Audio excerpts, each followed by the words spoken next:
And so old Tohoto was coffined by kindly European hands and conveyed to the European God's Acre, where a Christian priest consigned his remains to the earth with the recitation of the beautiful Anglican ritual for the burial of the dead.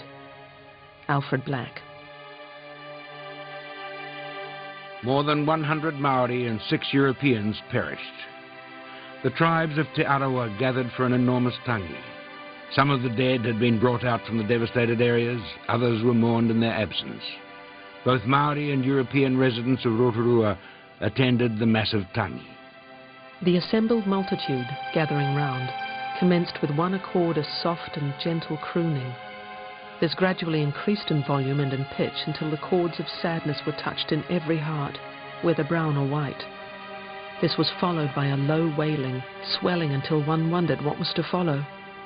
Every eye was bathed in tears, and deep-throated sobs burst forth on every side, until even the more or less disinterested spectators could scarcely refrain from joining in expressions of the common sorrow.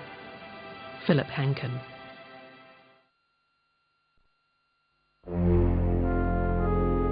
When Parliament met on the 11th of June, Prime Minister Sir Robert Stout announced to a relieved House that it was believed both the Pink and White Terraces were safe.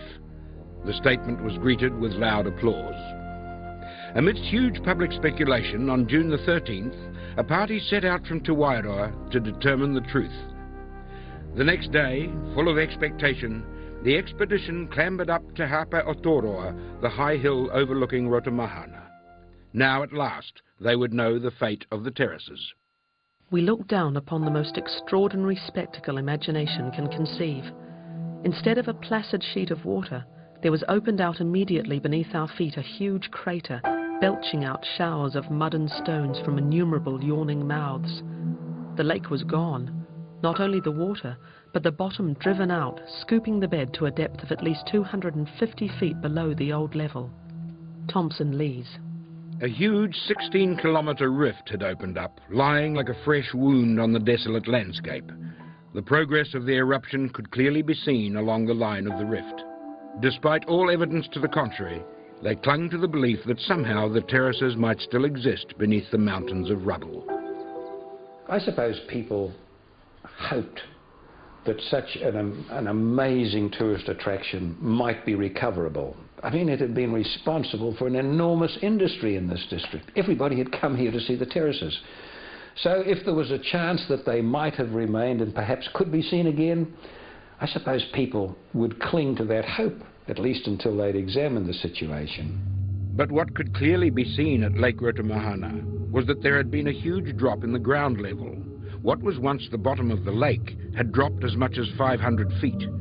Where the lake and terraces had been was now a vast, steaming, sulphurous crater. I'm holding here a picture by Charles Blomfield, a painting of the White Terraces before the eruption, and we're more or less on the site where he was painting it, looking towards Mt Tarawera. Mt Tarawera, in a not quite accurate form, I think, is to be seen there, and this ridge here, which looks very high in the painting, it more or less coincides with this headland we see behind us. This appears to be much higher than the headland simply because the level we are viewing it from on the present day Lake Rotomahana is perhaps 100 to 130 feet higher than the level at which Blomfield was standing when he painted this picture. So all of this up to a level like so is now filled with water. By October 1886, Charles Blomfield had decided to return to Rotomahana. It was not a happy trip, and the now solitary Blomfield wrote home again to Ellen, his wife. I've been this morning to the volcanoes at Rotomahana, a tramp of about 4 miles over the mud-covered hills. The mud is hard now and you can get along fine. The sight was very grand and awful. I got 2 very good scenes today, scenes you must see to understand, for surely never before was there anything like this except perhaps on the moon. I've not seen a soul since I came here. The tourists go now by Te Wairoa and do not come this way. I feel it would be nice to have a companion. Charles Blomfield. Charles Blomfield continued to reproduce terrace views for the rest of his life, and although art fashion left him behind, there was always a market for his realistic renderings of the eighth wonder of the world. On Tarawera itself, along the mountain of our ancestors, the very bones of the dead were blown asunder and scattered to the winds in the mountain's wrath. To a Māori, the bones of the dead are among the most sacred things on earth. To have nature herself obliterate our burial ground and uproot the dead was almost too terrible to think about. It was worse than death itself. Gairangi. Having lost access to their greatest asset, their lands, as well as to their livelihoods, Tūhourangi were forced into the hospitality of kin, and sometimes of strangers. There were offers from Maori all over the country of land to relocate the survivors. In some cases it went to thousands of acres, and that was given in because of the hardship they were going through. There was no more economy here. Generous as these offers were, they were not home to Tūhourangi. All were out of sight of the lake and of their mountain Tarawera. They had the Pink and White Terraces, they had the mountain, they had the lakes, they had the river, they had the sun, they had everything here. Until the eruption.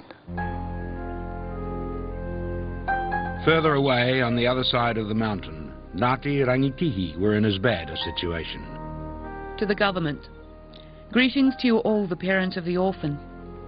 We humbly pray that you would all show us some consideration, for we are all orphans as well as refugees. All our parents, elder brothers and sisters have all perished, and we are the only ones who have escaped. This is to inform you of the deaths of our relations and the loss of our properties, and to request that you would show us some consideration.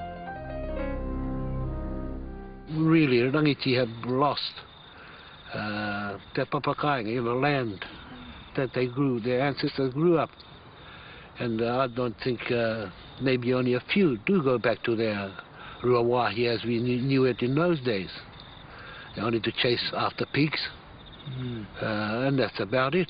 You know, we've lost really contact with the original land our ancestors lived on.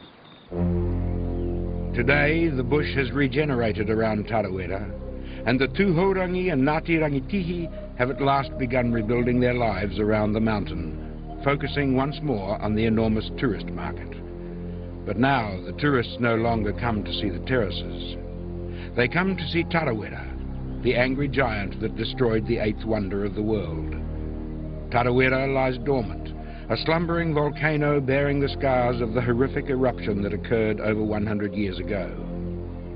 They were still afraid of the place, afraid of the dead.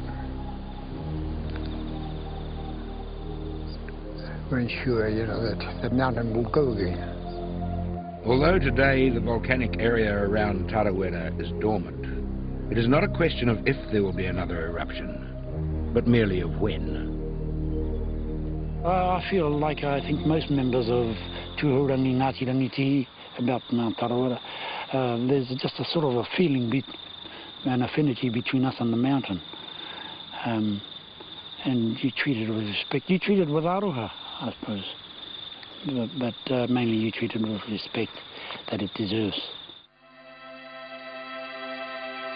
There persists a myth that beneath the mud the terraces have survived. They remain an icon of New Zealand's extraordinary natural beauty and a reminder that what is given by nature can just as easily be taken away. I think that man very often presumes too much on nature. I think we feel that our ability sometimes is superior to nature's. But I can't think of any instant where nature, if she felt like teaching us a lesson, wasn't able to do so with absolute impunity.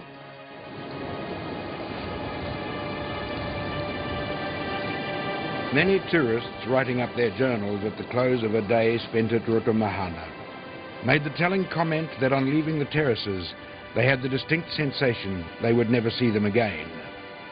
This was no doubt partly due to their inaccessibility, but it was also due to the common feeling that the Pink and White Terraces of Rotomahana were simply too beautiful for this world.